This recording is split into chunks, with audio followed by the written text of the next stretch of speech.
प्रभु राम देव भगवान अल्लाह खुदा ईश आदि नाम एक ही शक्ति के हैं।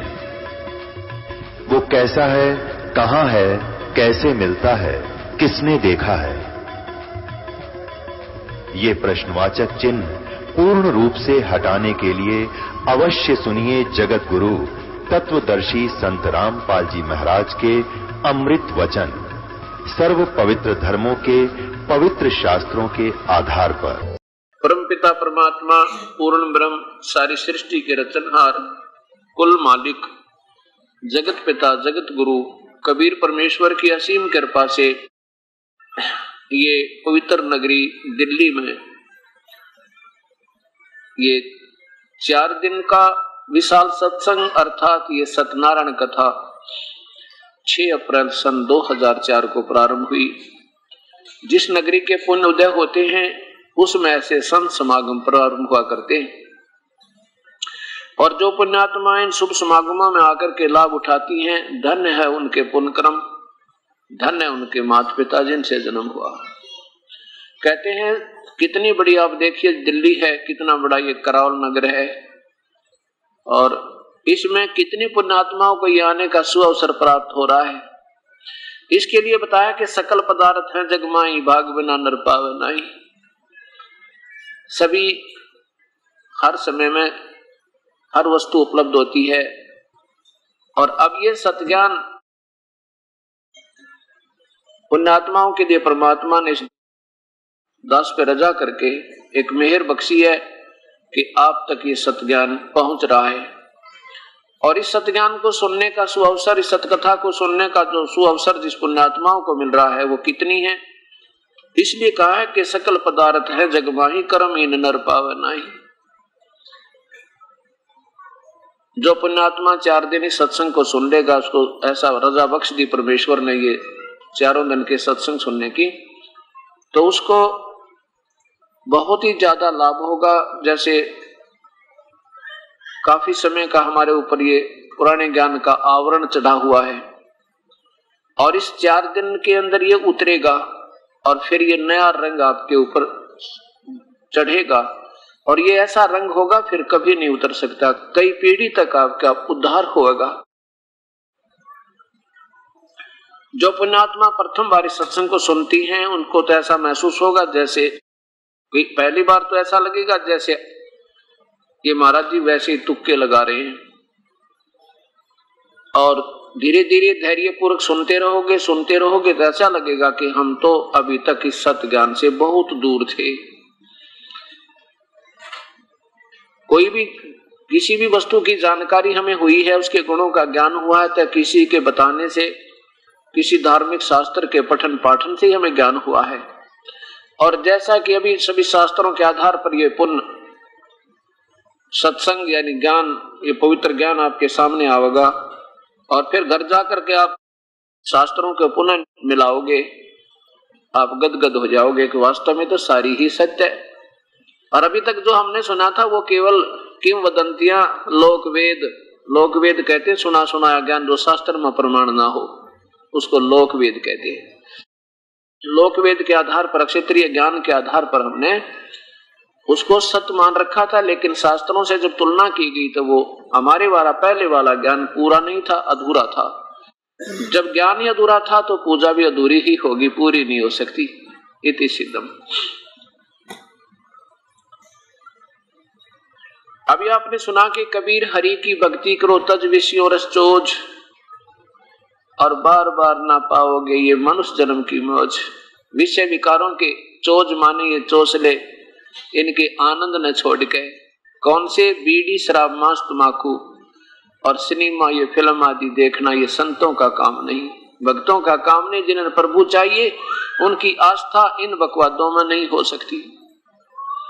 अपने आप हृदय दूर होने लग जाएगा तो आप में जब समझो कि भक्ति प्रवेश हो चुकी है और परमात्मा आप पर प्रसन्न है, आपकी कमाई ठीक चल रही है और हम भक्ति भी कर रहे हैं, साथ में गुटी भी लगा जाते हैं, मांस भी खाते हैं, बीड़ी तमाकू का प्रयोग भी करते हैं और फिर सिनेमा भी देख लेते हैं, खेल तमाशे देखते रहते हैं, तो भक्ति नहीं आपके पास, बिल्कुल अंश नहीं आपके अंदर भक्ति का। जब हमारी प्रभु में प्यार बढ़ जाएगा उसके समय सब संसार खारा हो जाएगा।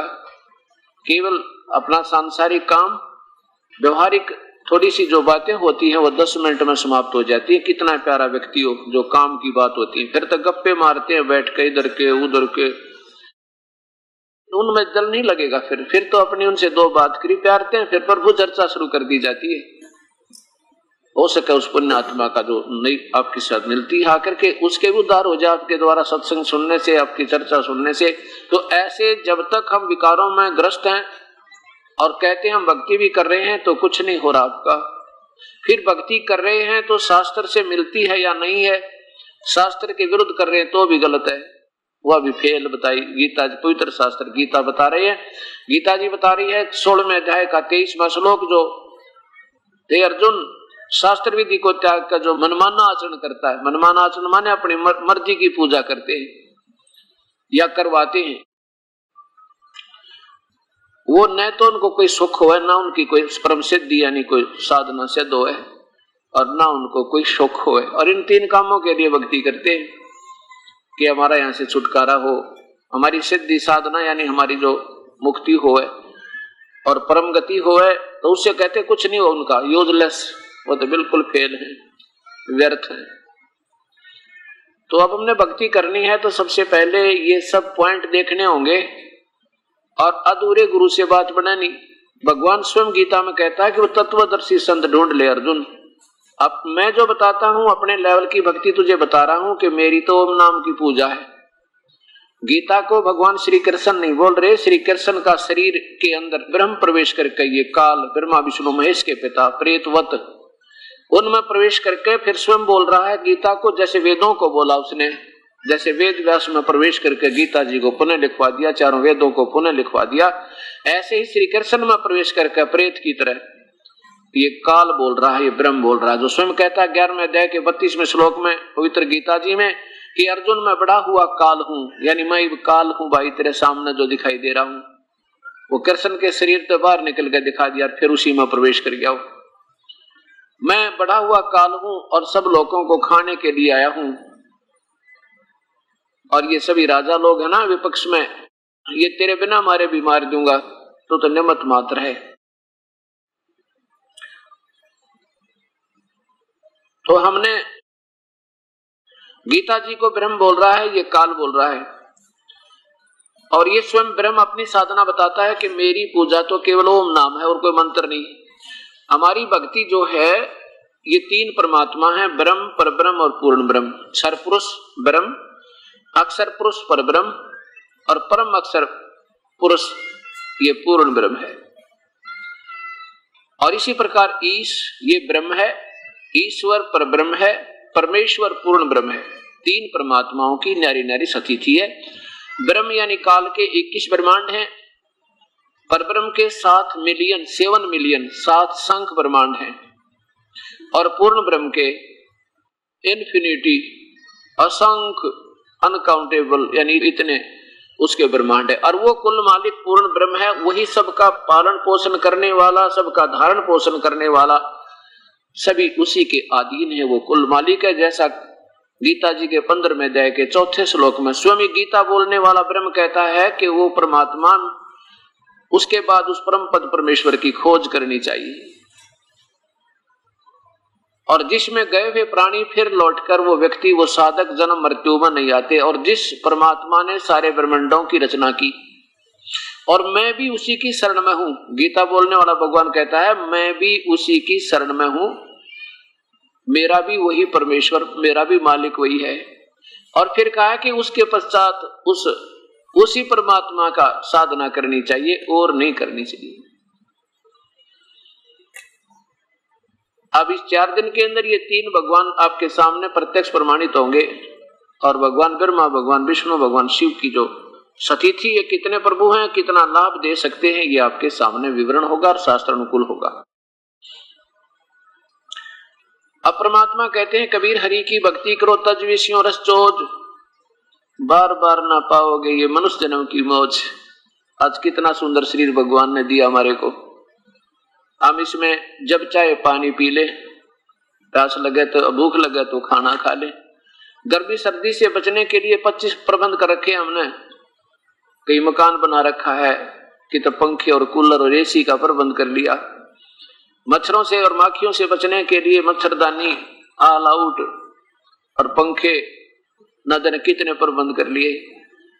और एक भगवान के ना बजने से क्या बनेगी अपने साथ? ना तो समय पर आहार मिलेगा जब हम पशु बन जाएंगे, और रस्से से बंध जाएंगे, पेट में दर्द होगा और टांग में दर्द होगा, दवाई पेट के दर्द की दी जावे बनवाने, क्योंकि वो बोल कर बता नहीं सकता मेरे पेट में दर्द है या पैर में दर्द है या किधर और तकलीफ है।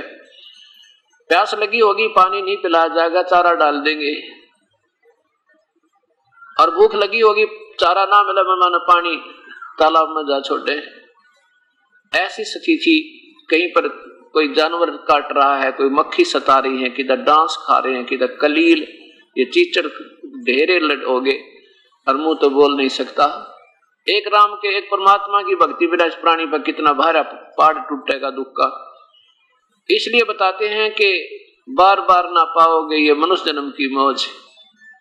अब ठीक है, परमात्मा ने आपके भाग की कोठी भी दे दी, कार भी दे दी, कूलर भी दे दिया, एसी भी ला रखा, कोई बात नहीं, बड़ी अच्छी बात है, क्योंकि आपकी मलाई आपको मिली है। पर इन सुविधाओं को पाकर भक्ति करे भगवान की। अब इसी गर्मी में और कूलर लग जा है, बड़ा सुंदर वातावरण हो जाए, बैठ के ईश्वर का भजन करे, उसने मस्ती में क्यों खोवा, सुविधाओं को क्यों बर्बाद करे उस समय को। तो इस प्रकार परमात्मा बता रहे हैं, कबीर हरि की भक्ति करो तज विषयों से रस चोज, और भाई बार बार ना पाओगे ये मनुष्य जन्म की मौज। आज कोई कहे हमें कि तू पशु बनेगा तो ना जचे, यकीन नहीं होता। क्यों नहीं होता? क्योंकि समय पर टूक मिले और जी करे जब गुटी ला ले, ओका पाड़े, दुनिया ने ठग ठग के घर भरन लग रहे, और कल मर जाएंगे, परसों कुछ भी कोई नहीं, कुछ भी अपने साथ नहीं होगा। इसलिए संतों की वाणी पर विश्वास करना होगा। हमें नहीं मालूम हम कौन है, कहां से आए थे। हमने तो इतना सोचा जैसे हमारे पड़ोसी, आसपास के रिश्तेदार, हमारा जो समाज यही कर रहा है जो हम कर रहे थे, वही पूजाएं कर रहे थे, वही संसारी कार्यों में लीन थे। भाई मरना तो सभी ने है, ये तो कोई बात नहीं, मृत्यु जन्म तो लगा हुआ है, पर उसके दौरान क्या करना है ये पूर्ण ज्ञान नहीं था। अब ये ज्ञान आपको सत्संग से होगा। वैसे तो पुण्यात्मा जगह जगह सत्संग सुनने के लिए जाते रहते हैं, क्योंकि उनको प्यास है परमेश्वर की, डटी नहीं डटे, उनके बस की बात नहीं है। और जब तक इनको सही स्थान नहीं मिलेगा, इतने ये भ्रमणा भटकना इस प्राणी की मिट नहीं सकती, क्योंकि परमात्मा से बिछड़ी हुई ये आत्मा है। और जब तक उस परमेश्वर से ये नहीं मिलेगी, तब तक इसका पक्का ये रुक नहीं सकती, इसका संतुष्टि हो नहीं सकती। चाहे यहाँ अरबपति हो जाए, चाहे खरबपति, चाहे राष्ट्रपति, इसको भगवान की तलाश है, वो नहीं मिलेगी तो ये सारे पति तो यहीं रह जाएंगे, ये पोस्ट भी यहीं रह जाओगी जिस दिन मृत्यु हो जाएगी, और ये कार और कोठी फैक्ट्री भी यहीं रह जाएंगी। और फिर मृत्यु के उपरांत उन कोठियों की छाया में नहीं बैठ सकते, कुत्ते बनकर बाहर गली में बैठेंगे, कोई लठ मारेगा ऊपर तक। तो इस प्रकार हमने इन सुविधाओं को जो पिछले जन्म में हमें उनके आधार पर आज प्राप्त हुई है, उनके साथ साथ परमात्मा की भक्ति और करनी है। वो हमारा 1 नंबर का काम था, जिसको हमने 3rd नंबर पर डाल दिया। वो हमारा प्रथम नंबर का काम है, प्रभु की आराधना, जिसके कारण हमारे काम भी ठीक होंगे, हमारे बच्चे भी सुरक्षित रहेंगे, हमारे घर में भी वृद्धि होगी, हमारे जो ना सारी बरकत होगी, सब प्रकार से हमें सुख हो प्रभु के नाम तक। जब प्राणी दुखी हो जाता है और वो अपने प्रयत्न से हार लेता है, सारे जंतर मंत्र अपनी सारी प्रयत्न भी कर लेता है, खूब उसमें बुद्धि भी थी, और एक कदम लाखों का घाटा होकर कंगाल हो जाता है। और फिर वो कहां चलता है? फिर संत की आड़ ढूंढता है, प्रभु की तलाश करता है। यदि पहले ही वो परमात्मा की आड़ में होता, अब जिससे ये मन में आई है कि कोई शक्ति है जिससे मेरा कारोबार ठीक चलेगा, तो क्यों ना पहले ही हम उसकी शरण में होते, वो ठीक करने वाला हमारे साथ ही होता, दूर होता ही नहीं, तो हमारे पर कष्ट नहीं आते। ये नादानी के कारण, सत्संग के अभाव से हम फिर भगवान से दूर होकर अपने में सियाने बनकर और अपने प्रयत्न से हम साहूकार बनना चाहते हैं, जिससे हम पाप तो कर सके लेकिन साहूकार नहीं बन सकते। क्योंकि परमात्मा का संविधान है कि जैसा कर्म जिसने किया वो मिले, कम बत्ती नहीं हो सकता।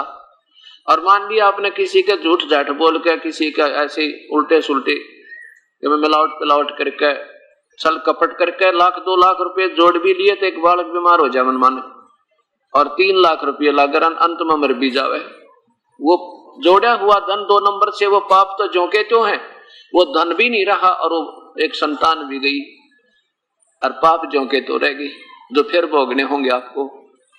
तो अगर हम सत्संग में आवे, विचार करें परमात्मा पे, क्यों ना उस परमात्मा को 1 नंबर पर रखें जो सारे काम करे, जिससे हमारे बच्चे भी सुखी, उनका प्रोटेक्शन बचाव भी बने, और हमारे जब परमात्मा प्रसन्न हो जाएगा तो आप पे काम सरें, और जो ऐसा पैसा बीमारी में लगना था, किसी मुकदमे में जाना था, उसका वो बंद हो जाए, आप पर बरकत होगी, घर में सारी बीमारी दूर हो जाएगी प्रभु की चरणों में। तो कहते हैं कबीर, दुख में सुमरण सब करें, सुख में करे ना कोई, जय सुख में सुमरण करे, दुख काहे को होए। सुख में सिमरण किया नहीं, दुख में करते याद, कह कबीरता दास की ही कौन सुने फरियाद।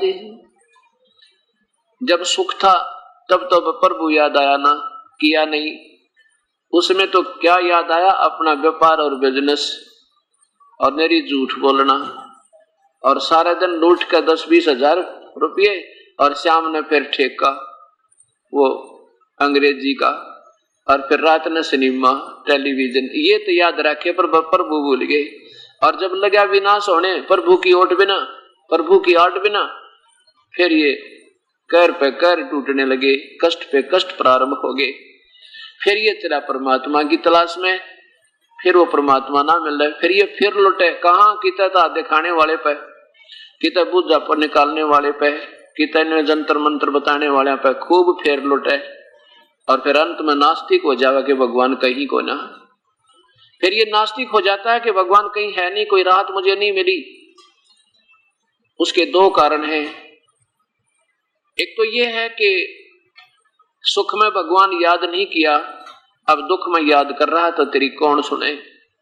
दूसरा कारण ये है कि तू अभी तक उस संत के पास नहीं पहुंच पाया जो उस परम पिता पूर्ण ब्रह्म का प्रतिनिधि है, जो भगवान हमारे कर्म के दंड को काट देता है। वो परमात्मा कौन है? वो पूर्ण ब्रह्म है, परम अक्षर पुरुष है, वही तीनों लोकों में प्रवेश करके सबका धारण पोषण करता है। वो सतपुरुष है, वो काल मूर्त है, सब स्वरूपी राम है। उसका नाम क्या है? उसका नाम कबीर देव है। कबीर देव, हम उसे कबीर साहिब कहते हैं। कबीर साहिब, देव माने साहिब यानी भगवान प्रभु राम। पुरुष सतपुरुष कहो, चाहे उसको अविनाशी परमात्मा कहो, उसको पूर्ण ब्रह्म कहो, अकाल मूर्त कहो, सबल स्वरूपी राम कहो, वो कबीर देव है जो काशी में जुल्हा बनकर आए थे। जुल्हा का रूप लीला उन्होंने की थी। अब ये समस्या आई हुई है कि हमने और सभी को भगवान मानने में कोई ऐतराज नहीं, चाहे कोई हनुमान न बता दे, चाहे कोई श्याम जी को बता रहा है, चाहे कोई बालाजी बता रहा है, चाहे 4 ईंट लगवा दी, कहीं पर मैड़ी बनवा दी, उसकी पूजा बता दी, वो भी स्वीकार है हमने। और भगवान श्री राम को भी हमने भगवान मान लिया, श्री कृष्ण को भी भगवान मान लिया, और हमने ब्रह्मा विष्णु महेश को भी प्रभु मान लिया। लेकिन कबीर साहब को भगवान प्रभु बताना सुनते हैं तो ये मन में स्वीकार ना होता। क्यों नहीं होता? इसका कारण क्या है? इसके 2 कारण हैं। एक कारण तो ये है कि हमने कभी ये सत्य सुना नहीं। इसके कारण भी जब तक हमने किसी वस्तु के गुणों का ज्ञान नहीं होगा, उसमें आकर्षण हमारा बढ़ नहीं सकता। और दूसरा कारण ये है कि ये काल जो है ये नहीं चाहता कि पूर्ण परमात्मा का आत्मा को ज्ञान हो जाए, और इसको ये भी मालूम है कि उस परम पिता की शरण में जय आत्मा चलेगी, उसका बेड़ा पार हो जाएगा। ये 2 कारण है। अब परमेश्वर की रजा हो रही है। देखो, या कोई भी संत आ जाता, आम स्वाभाविक भी, तो कम से कम 20-30 हजार आदमी सहमत आ जाते हैं। और यहां पर ये सत अमृत बरस रहा है और यहां नहीं आ पाते। इसके भी 2 कारण हैं। जैसे एक तो हमारी कर्महीनता, और दूसरे काल का दबाव हमारे ऊपर है। कर्म दंड जो है बहुत ज्यादा है। काल का दबाव है कि अन्य स्थानों पर बेशक छुट्टी दे देता मन के चल, और ये मन स्वयं काल है। और जो प्राणी यहां आ जाता है उसके ऊपर कबीर परमेश्वर की असीम कृपा है, उस पूर्ण ब्रह्म की असीम कृपा है। नहीं तो इधर मुख भी नहीं कर सकता प्राणी। आज इतना इतना जो है व्यस्त जीवन हो गया प्राणी का, मानुष का, कि एक पल का चैन नहीं, और मिलना वही है जो मस्तिष्क में स्थित एक नया पैसा ये प्राणी प्राप्त नहीं कर सकता, क्योंकि संविधान भूल गया भगवान का। तो कहने का भाव दास का ये है कि परमात्मा कहते हैं कबीर हरि की भक्ति करो तज विषयों रस चोज, और बार बार ना पाओगे ये मनुष्य जन्म की मौज। अब हमने ये डिसीजन करना है वो हरि कौन है जिसकी भक्ति करते हमें आनंद आवे, वो कौन है, वो राम कौन है, वो खुदा कौन है, वो गॉड कौन है, वो अल्लाह जिसकी हमने भक्ति करनी चाहिए। जैसे वैसे तो पुण्यात्मा प्रभु की आराधना किसी ना किसी तरीके से कर ही रही है, कोई व्रत रख के, कोई मंदिर मस्जिद गुरुद्वारों में चर्च में जाके, कोई तीर्थों पे जाके, या कोई गीता जी का पाठ करके, या कोई हनुमान चालीसा करके, या कोई 5 वक्त में नमाज करके, कोई गुरुवाणी का पाठ करके।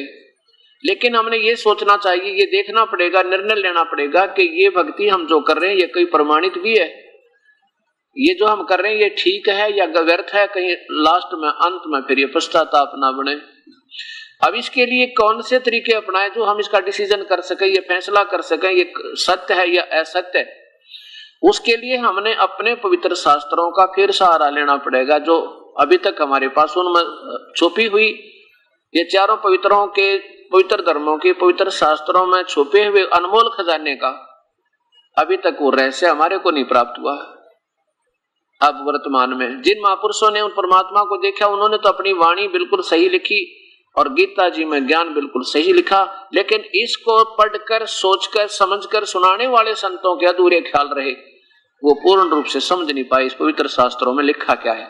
ना तो मुसलमानों के वर्तमान के गुरु लोग पढ़ पाए कि कुरान शरीफ क्या संकेत करती है, और ना ही पवित्र बाइबल में क्या लिखा है ये वर्तमान के ये ईसाइयों के जो गुरु नहीं समझ पाए, और पवित्र चारों वेदों और पवित्र गीता में क्या लिखा ये हिंदुओं के गुरु नहीं समझ पाए, और पवित्र गुरु ग्रंथ साहिब में क्या लिखा ये अब वर्तमान के उन 10 गुरुओं के बाद यह बात बिगड़ गई।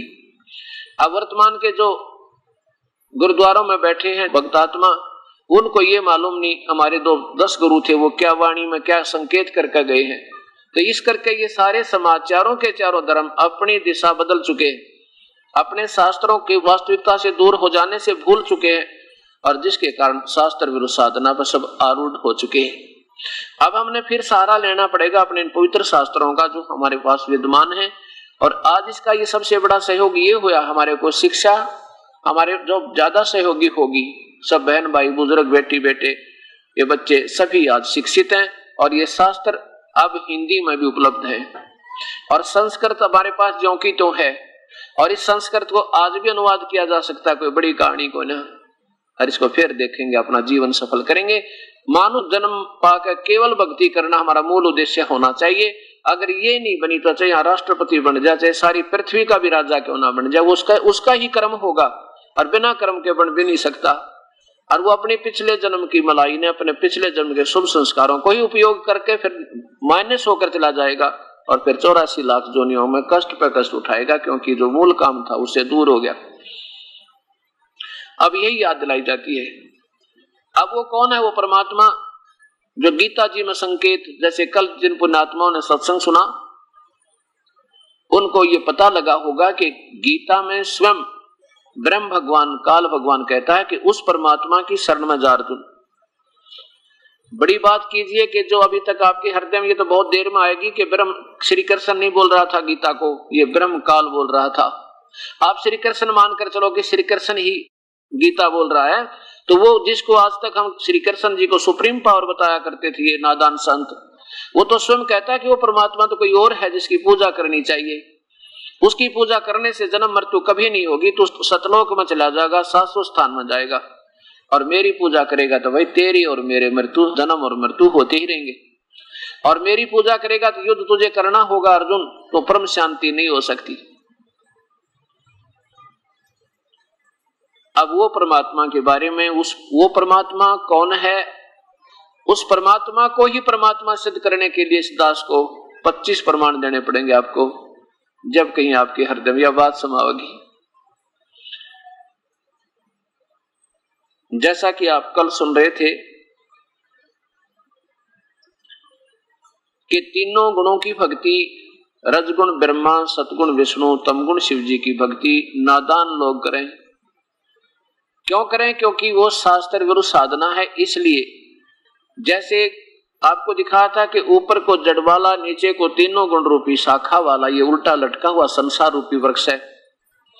ऊपर को जड़ तो पूर्ण परमात्मा है और तीनों शाखा रजगुण ब्रह्मा, सतगुण विष्णु, तमगुण शिव जी है।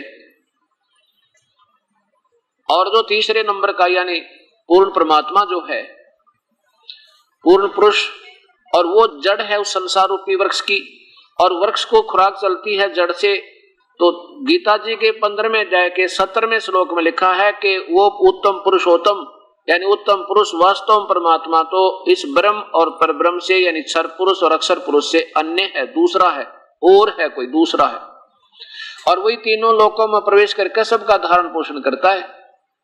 उसको अविनाशी परमेश्वर परमात्मा इस प्रकार से कहा जाता है, कहा गया है। कहने का भाव यह है कि वो ही पूर्ण परमात्मा सबका कर्म आधार पर सबको देता है। और जब हम सीधे उससे लिंक कर लेते हैं, संबंध हो जाता है उस परमेश्वर से, उसकी पूजा विधिवत करते हैं, तो हमारे वो कर्मों से भी न्यारे हमारे को और दे देता है। उसके पास एक और पावर है परमात्मा के पास कि वो अपने कोटे मत है, अपने खजाने तक वो हमारे को सुख प्रदान कर देता है और फिर हमें तरीका बता देता है भक्ति करने का कि अब तू अपनी कमाई करके और अपने पार हो जा।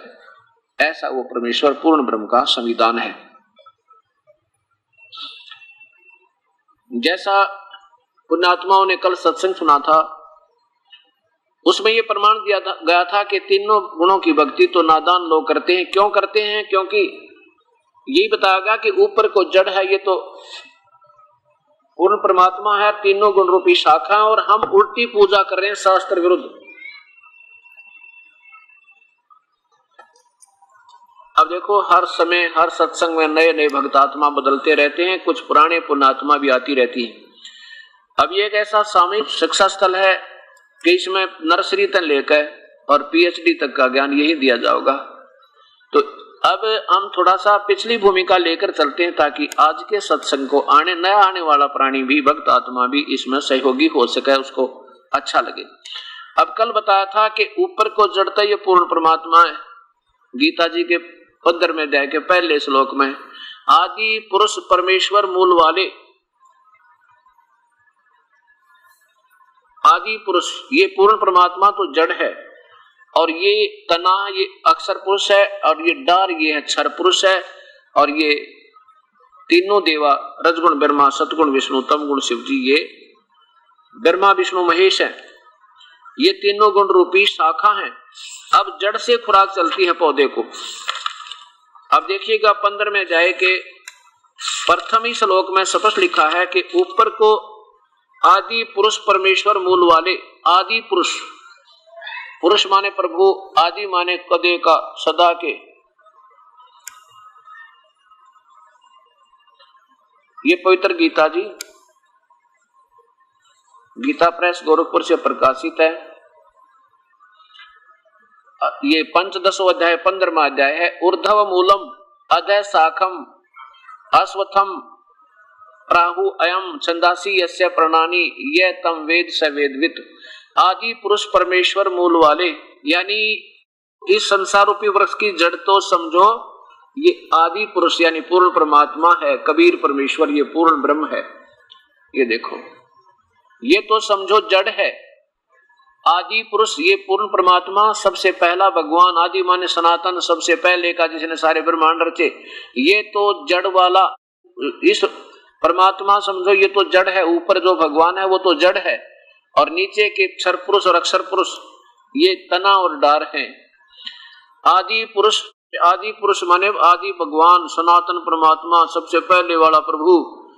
तो समझो परमेश्वर तो रूप मूल वाले, ये तो जड़ वाला पौधा है ये। और अधः शाखम, अधः माने नीचे को, शाखम माने शाखा वाला। ये तो इनकी टिप्पणी अधूरी है, इन्हें साफ नहीं लिख पाए क्योंकि ये पूर्ण ज्ञान से परिचित नहीं थे।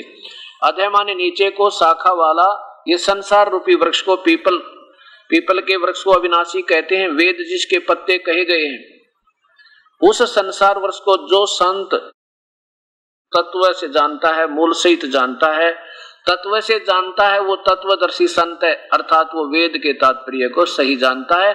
उसी के पास जाकर अपना कल्याण कराओ। अब जैसा कल प्रसंग था उसी को फिर थोड़ा सा लेकर के आगे चलेंगे। अब हमने आप कोई पौधा लाओगे आम का, तो उसको कैसे बीजा जाएगा? जड़ जमीन में लगाई जाती है, मिट्टी में दबाई जाती है, या गमले में फिक्स किया जाता है। उसके बाद सिंचाई जड़ की जाती है और फल लगते हैं टहनियों के। फल फिर इन तीनों गुण रूपी रजगुण ब्रह्मा, सतगुण विष्णु, तमगुण शिवजी रूपी टहनियों के फिर फल लगेंगे। ये फल जब लगेंगे जब हम मूल को सींचेंगे, पूर्ण परमात्मा की भक्ति करेंगे, तो हमारा कर्म बनकर यहाँ जाएगा और ये हमें फिर बिन मांगे फल दे देंगे। ये भगवान फल हमने इन्हीं से मिल लगा, ब्रह्मा विष्णु महेश में लाभ देंगे और कोई नहीं दे सकता, क्योंकि हम इनके नीचे अंतर्गत आते हैं जब तक हम यहाँ इनके लोक में रहते हैं। और अब हम क्या कर रहे हैं? यही परमात्मा कबीर साहब ने पहले आए जब बताने की चेष्टा की थी, लेकिन उस समय हमारे पूर्वज शिक्षित थे और वो गुरु लोग चतुर्गणे थे। उन्होंने उस परमात्मा की सब बातों को फेल कर दिया अपनी चतुरता दिखा के। अब हम ऐसे कर रहे हैं, ब्रह्मा विष्णु महेश की पूजा कर दी, भगवान छोड़ दिया, पूर्ण परमात्मा छोड़ दिया। इसलिए गीता में लिखा कि मूर्खों की पूजा, अनजानों की पूजा है ब्रह्मा विष्णु महेश की पूजा जो करता है। अब करना क्या है? कुछ नहीं करना, बस इसको सीधा करना है, बस इतनी सी बात है। और कुछ भी नहीं करना, ना कोई छोड़ना, ना कोई नया ग्रहण करना। वही भगवान, वही उनके मंत्र, अपरारंभ यहां से होगा। ऐसा करने से फिर सारे सुख होंगे। कहते हैं एक साधे सब सदे और सब साधे सब जावे। सब साधे तो सब गया, हम सब साध रहे हैं, देवी भी, देवता भी, काली भी, पीली भी, गुड़गामे वाली भी, आसपास की तट दिल्ली में भी कोई माता होगी वो भी, हनुमान भी, पितर भी, देवता भी, सबकी पूजा करें। और ब्रह्मा विष्णु महेश भी, राम श्री कृष्ण, राम कृष्ण आदि। और ये कहते हैं इस सब साधन ते सब गया, एक के साधे सब सजा, एक के साधे सब सजा और सब साधे सब जावे। ये माली सींचे मूल को तो फिर फले फूले गावे। अब इस जड़ ने सींचेंगे तो ये पूरा फल होगा और इनके फिर फल लद पद लगेंगे। भगवान ब्रह्मा विष्णु महेश हमने लाभ देंगे। अब जैसे आपने कोई फैक्ट्री में या गवर्नमेंट सर्विस प्राप्त करना चाहते हो, पहले मैं आपको फैक्ट्री का उदाहरण दूंगा, शीघ्र समझ में होगा आपके। मान लीजिए कि आपने किसी फैक्ट्री में कोई नौकरी करना चाहते हो, तो उसके लिए क्या करना होगा? आपने उस फैक्ट्री के मालिक की पूजा करनी पड़ेगी।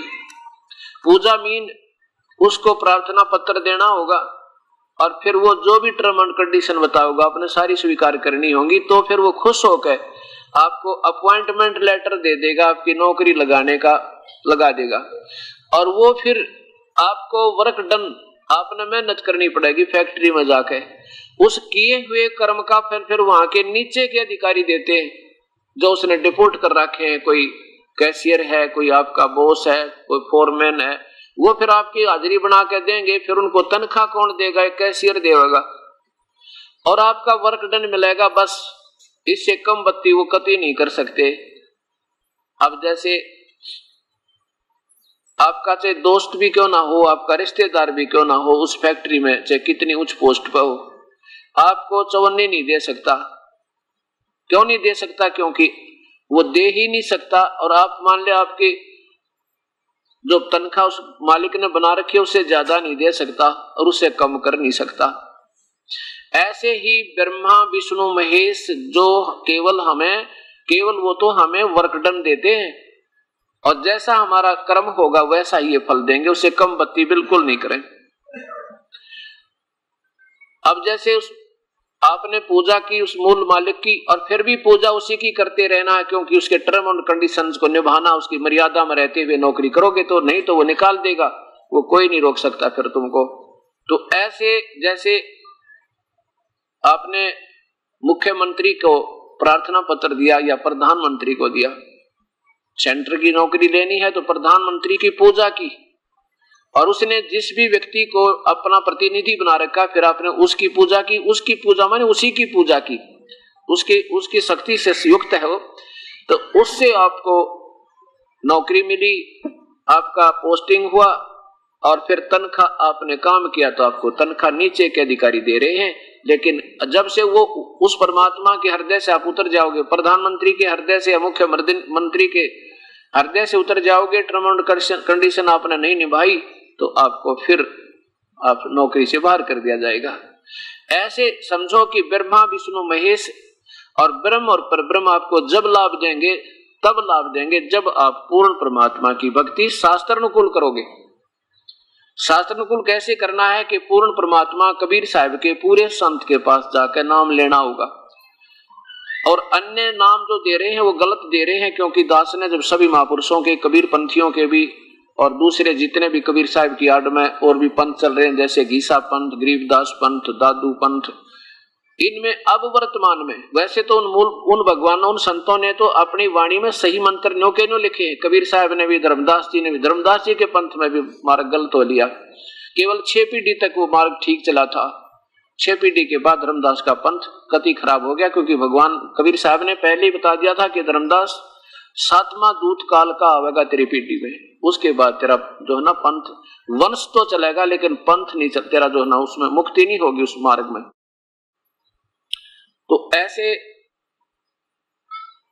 अब हमने फिर देखने होंगे कि ये वास्तव में जो भक्ति हम कर रहे हैं वो किसी शास्त्र में प्रमाण भी है या नहीं है।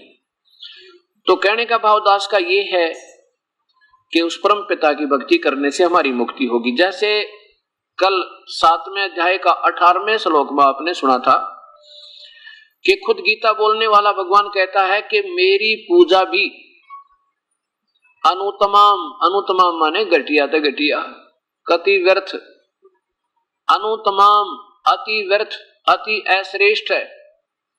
क्यों अश्रेष्ठ है? क्योंकि मेरे और तेरे अर्जुन बहुत जन्म हो लिए, जन्म मृत्यु मेरी पूजा से नहीं मिटे और कर्म दंड नहीं कटे।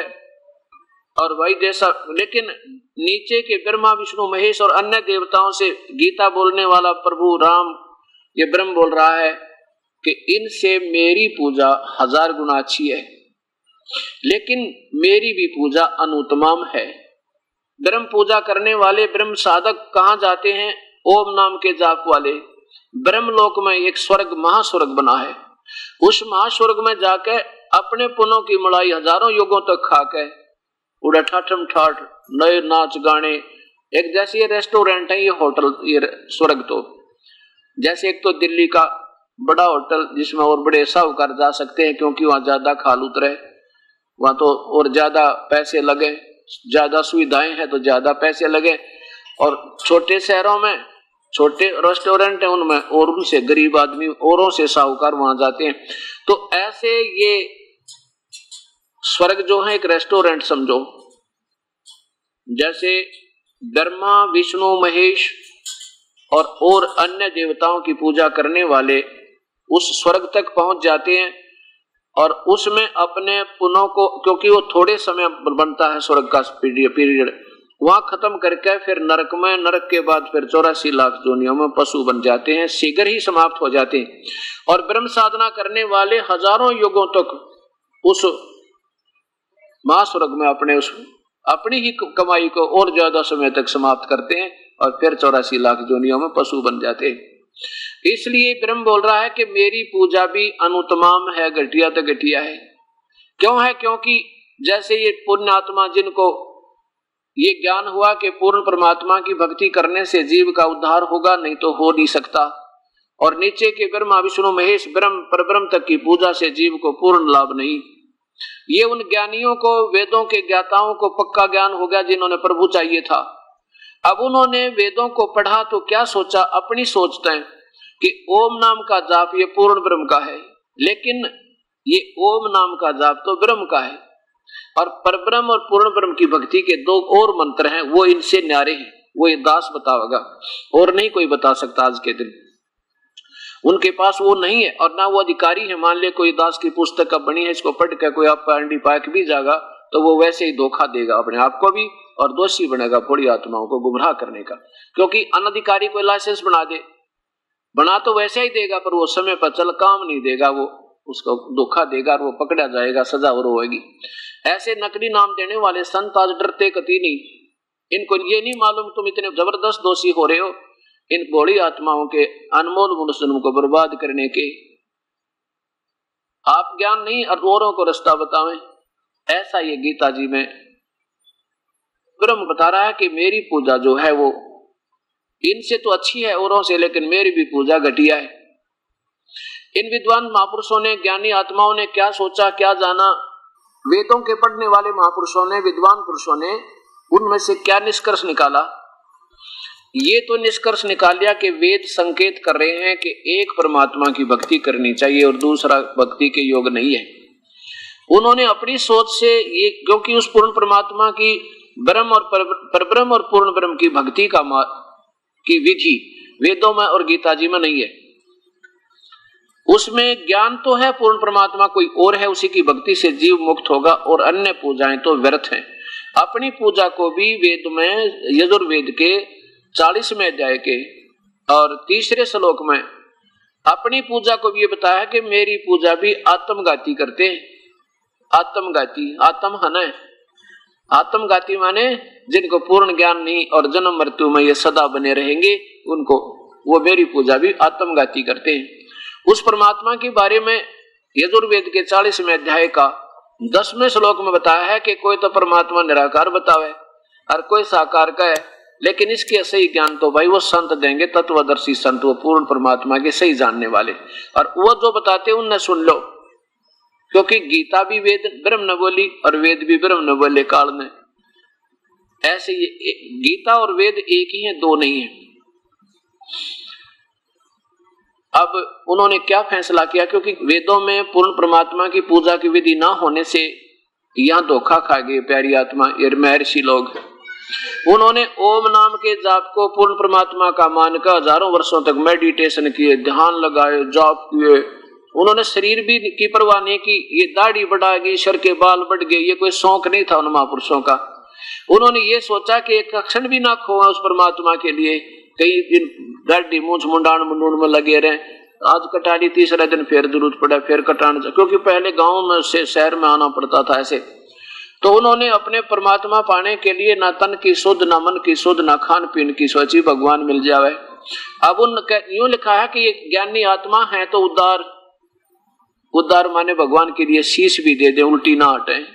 लेकिन ये बेचारी मेरी ही द्वारा मिलने वाली अनुत्तम घटिया ते घटिया राहत यानी सुविधा के ऊपर आसक्त रही, आश्रित रही, क्योंकि इनको पूर्ण परमात्मा का ज्ञान ना मिला।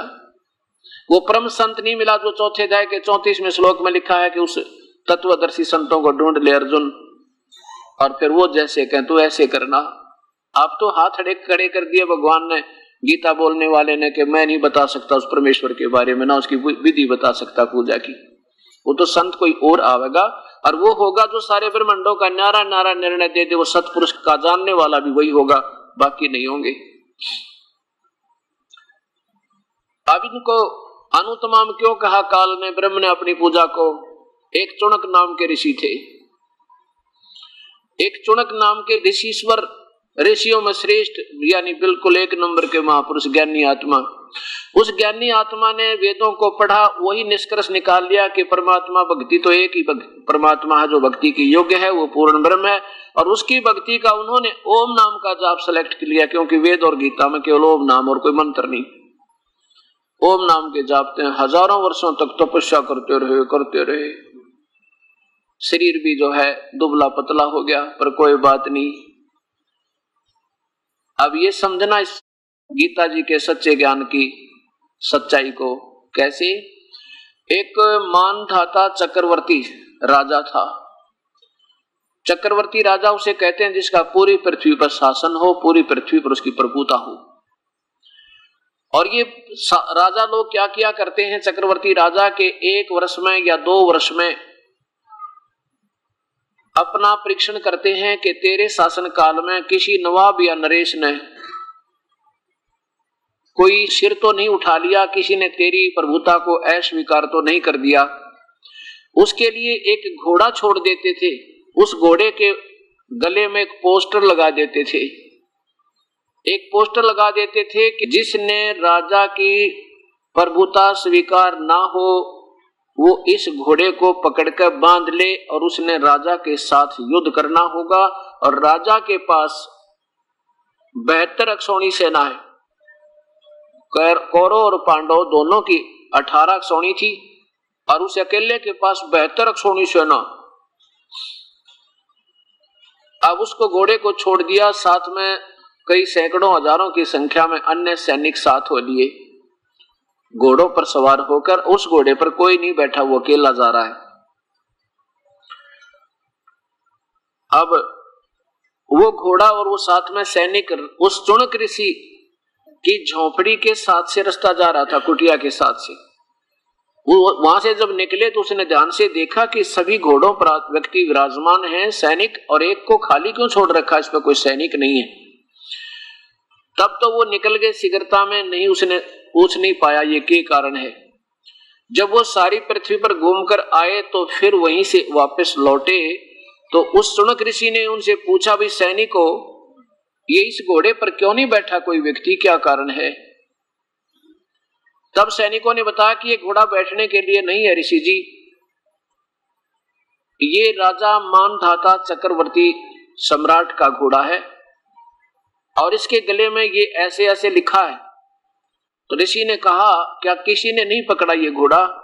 सैनिक कहने लगे, कौन पकड़ सका है हमारे राजा के घोड़े ने, हमारे राजा के पास 72 अक्षौणी सेना है, अगर कोई हिम्मत करता तो उसको कुचल डालते, हम उसको सर्वनाश कर देते 1 सेकंड में, है किसी की हिम्मत।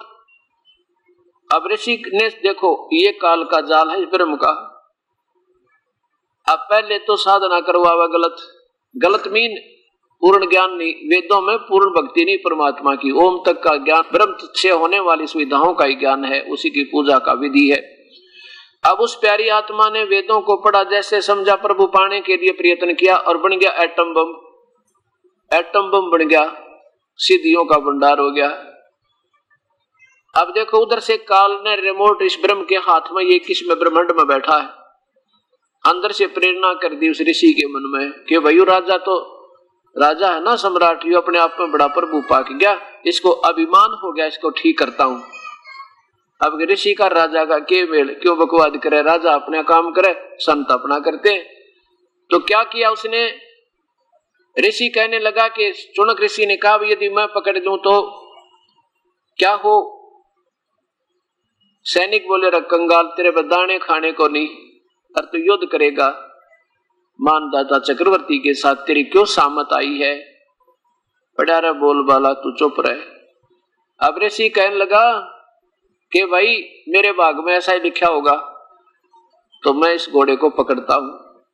मैंने पकड़ लिया, कह दियो तेरे राजा था। अब वो तो बहाना ढूंढ रहे थे सैनिक, और ऋषि ने कहा कि बांध दो मेरे इस वृक्ष का। 1 सेकंड में घोड़ा बांध दिया उसी झोंपड़ी, उसी वृक्ष का जिसका चुनक ऋषि की झोंपड़ी यानी कुटिया डाल रखी थी जिसका नीचे, और बांध कर घोड़े को चले गए। कहने लगे, राजा से कहा कि आपका घोड़ा चुनक ऋषि ने पकड़ दिया, आपका युद्ध ओट लिया।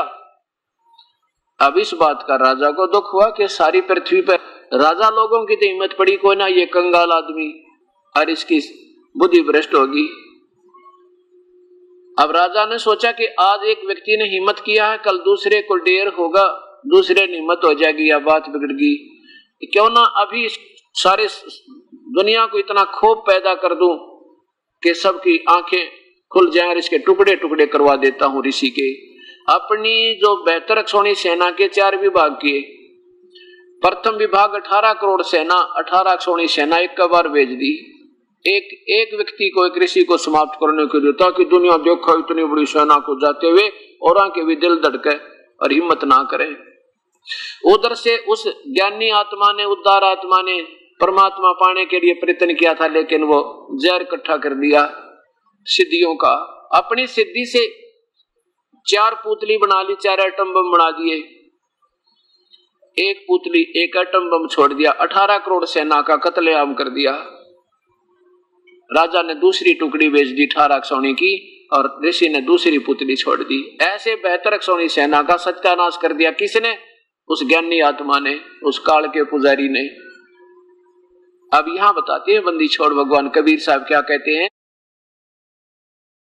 72 अक्षौणी खा गया वो चुनकर ऋषि सुअर एक, दे धारे जोरा फिर ये सभी काल के बेख। 72 अक्षौणी खा गया ये चुनक ऋषि स्वर एक। ऋषि स्वर यानी एक तो ऋषि, एक ऋषि वर, उन ऋषियों में श्रेष्ठ, और ऋषि स्वर उन श्रेष्ठों से भी श्रेष्ठ, यानी 1 नंबर के ऋषि के ये लक्षण है इस काल के पुजारी के, इस ब्रह्म साधक के। और इसलिए काल कहता है, ब्रह्म कहता है कि मेरी पूजा भी अति व्यर्थ है, अति घटिया है, क्योंकि इसे परमात्मा तो पावना, और इसमें सिद्धियां बट नेचुरल आए बिना रहे को नहीं। और इनको फिर यही संत जन ऋषि जन इन सिद्धियों को एक दूसरे में ठोक कर, एक दूसरे को उसमें मार कर आप प्रभु बन जाते हैं, दुनिया का आकर्षण का केंद्र बन जाते हैं, और फिर हम इनके पीछे इनके गुणगान लग जाते हैं। जब यही नरक में जाएंगे, क्या होगा इस ऋषि के साथ? अब देखो, आपके पास बाहुबल है, आप तगड़े हो किसी तरह, आप अपनी ताकत में 20, 30, 50 व्यक्तियों को 100 को मार दोगे, कोई दिक्कत नहीं, मार तो दोगे क्योंकि आपके पास शक्ति है।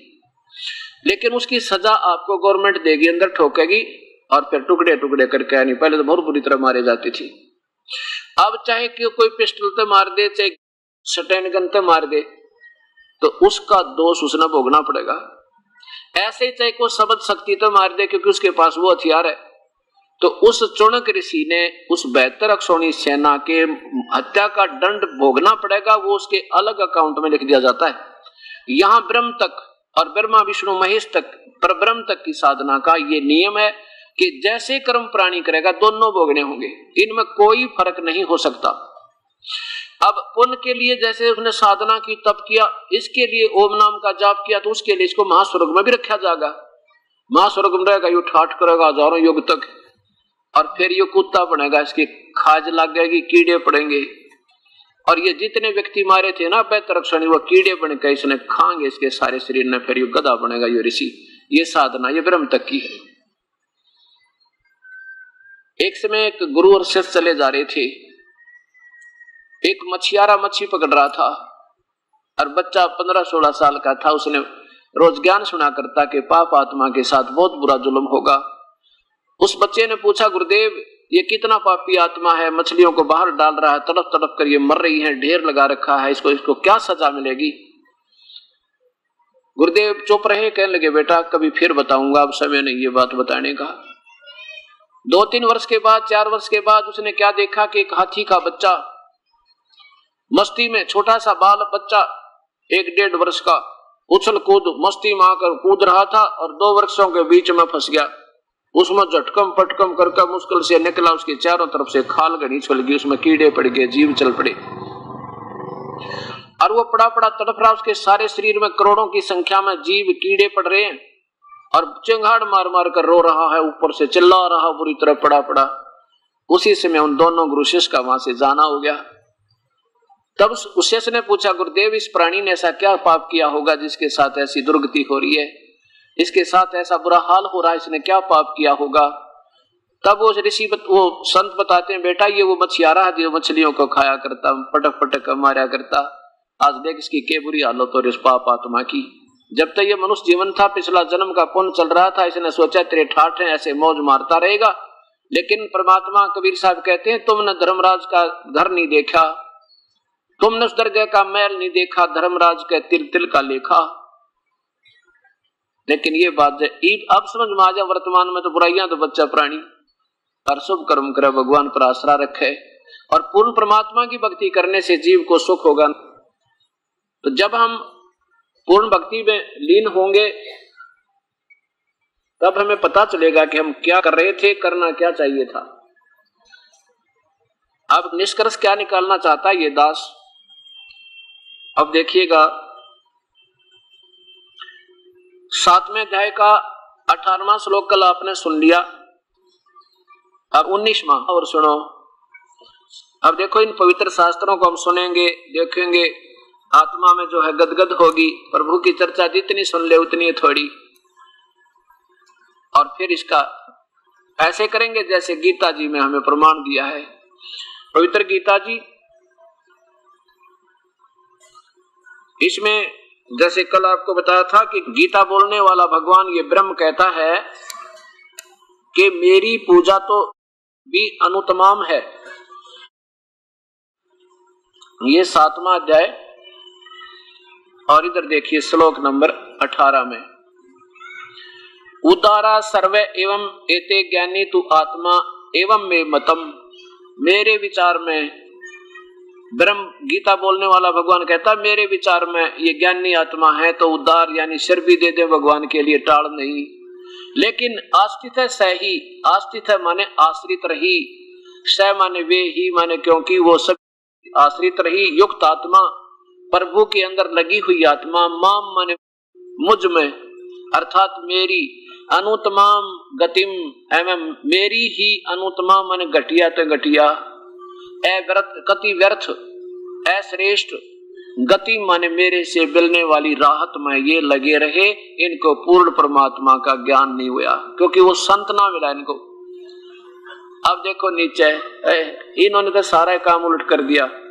ये सभी उद्धार हैं परंतु ज्ञानी तो साक्षात मेरा स्वरूप ही है, मेरा मत है, क्योंकि वह मत मन बुद्धि चित्त वाला ज्ञानी आत्मा अति उत्तम है। बुलाओ यो अति अनुतम, यहाँ अनुतम लिख देता ना सारा काम ठीक हो जाता। अनुतम घटिया तो घटिया लिखना था, अति उत्तम लिख दिया अनुतम का। 4ठी कक्षा के बालक ने पूछ लो बच्चे ने, बैड माने बुरा और गुड माने अच्छा, उत्तम माने अच्छा, अनुत्तम माने घटिया, उदार माने अच्छे, अनुदार माने घटिया, और इन्होंने अनुत्तम का अर्थ अति उत्तम कर दिया। एक नहीं, जैसे कल भी आपको दिखाया था। और यहाँ स्वयं आगे अनुत्तम को ये ठीक अनुत्तम लिख दिया, ये धन भाग इनके चोखा यहाँ लिख दिया। ये देखो 24वें श्लोक में, इसी 7वें अध्याय के 24वें श्लोक में, अनुत्तमम अनुत्तम मेरे अनुत्तम अविनाशी, अनुत्तम माने घटिया, मेरे बुद्धिहीन पुरुष मेरे अविनाशी परम भाव को नहीं जानते, मेरे घटिया परम भाव को नहीं जानते कि मैं कभी किसी के सामने नौकानो प्रकट नहीं होता जिसा मेरा स्वरूप है। मैं काल हूं और मैं आकार में हूं, लेकिन मैं सबके सामने ऐसे प्रकट नहीं होता, ये मेरा घटिया नियम है। घटिया अनुतम, यहां ठीक लिख दिया अनुतम। और मुझे ये व्यक्ति भाव में प्राप्त हुआ मानते हैं, मुझे कृष्ण मान रहे हैं, मैं कृष्ण नहीं हूं। इसका स्पष्ट अर्थ ये बनता है। अब देखो हम फिर आते हैं 19 में, 18वां आपने सुन लिया, अब 19 में मैं कमाल कर दिया। क्या बताया है कि बहुनाम जन्मानाम अंते ज्ञानवान माम प्रपदते।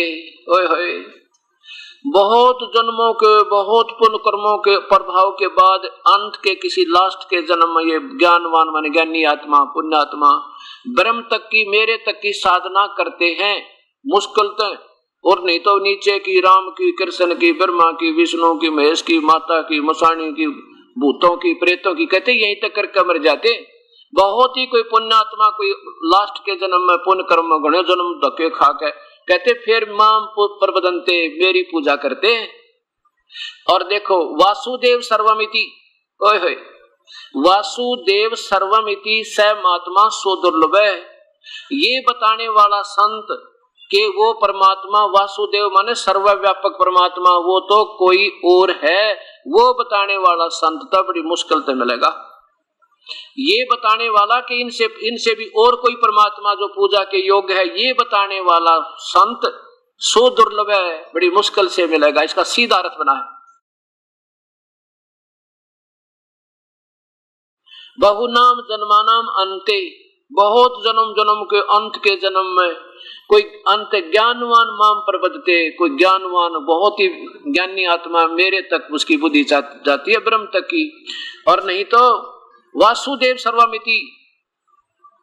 और वासुदेव माने वो पूर्ण परमात्मा, सर्वव्यापक परमात्मा ही सर्वम माने सब कुछ है। इति माने ये बताने वाला, स महात्मा वो संत तत्वदर्शी संत सो दुर्लभ है, वो तो बड़ी मुश्किल से मिलेगा। अर्जुन देख कितना साफ किया है। अब वासुदेव कौन है, अब ये थोड़ी सी व्याख्या करनी पड़ेगी, नहीं तो आप विचलित फिर हो जाओगे उसी पुराने ज्ञान पे। अब वासुदेव का अर्थ होता है सर्वशक्तिमान। वासुदेव माने सर्वशक्तिमान यानी सर्वव्यापक। व्यापक क्या होता है? अब जैसे एक मंत्री, एक मंत्री होता है एक प्रांत में, वो अपने विभाग में व्यापक है। एक मंत्री एक प्रांत में अपने विभाग में व्यापक है, और मुख्यमंत्री अपने प्रांत में वासुदेव है, व्यापक है, वो सर्वव्यापक नहीं है।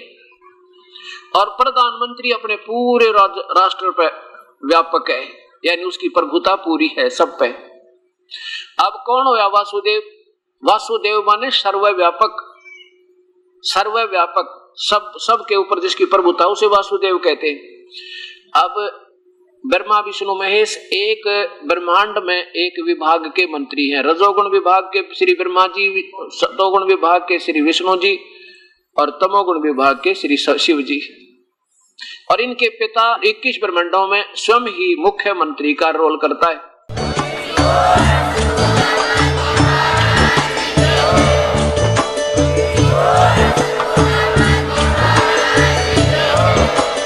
आप सुन रहे थे जगत गुरु तत्वदर्शी संत रामपाल जी महाराज जी के मंगल प्रवचन। अधिक जानकारी के लिए विजिट कीजिए हमारी वेबसाइट www.jagatgururampalji.org। संत रामपाल जी महाराज जी के शुभ आशीर्वाद से पूरे विश्व भर में 500 से भी ज्यादा नाम दीक्षा केंद्र हैं, जिन पर संत रामपाल जी महाराज जी द्वारा ऑनलाइन निशुल्क नाम दीक्षा दी जा रही है। अपने नजदीकी नाम दीक्षा केंद्र का पता करने के लिए संपर्क करें 8222880541।